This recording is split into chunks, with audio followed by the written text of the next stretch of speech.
On saura tout. Sur le zizi du prince Harry.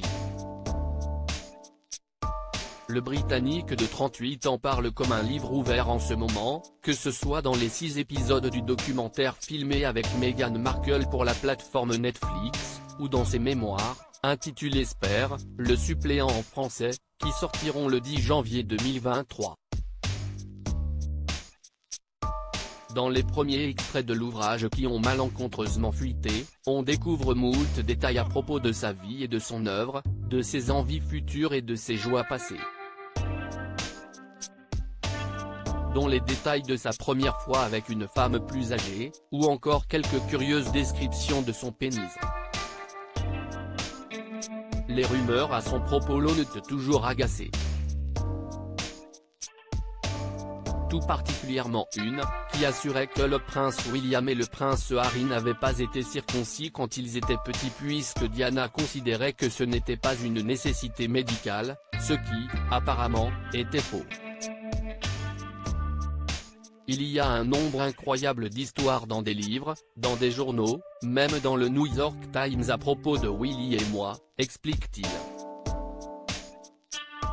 Si toutefois vous vous posiez la question, le papa d'Archie et Lilibet confirme, dans Spare, qu'il a bien été coupé. Un autre détail, à propos de ses parties intimes, est d'ailleurs raconté dans les mémoires du duc de Sussex.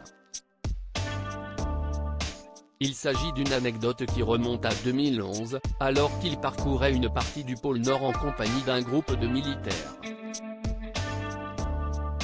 C'était la même chose avec mon pénis.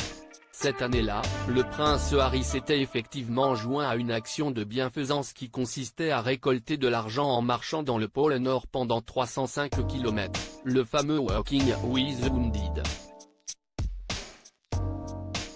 Le jeune souverain s'était contenté de 4 jours, puisqu'il devait se rendre ensuite au mariage du prince William et de Kate Middleton.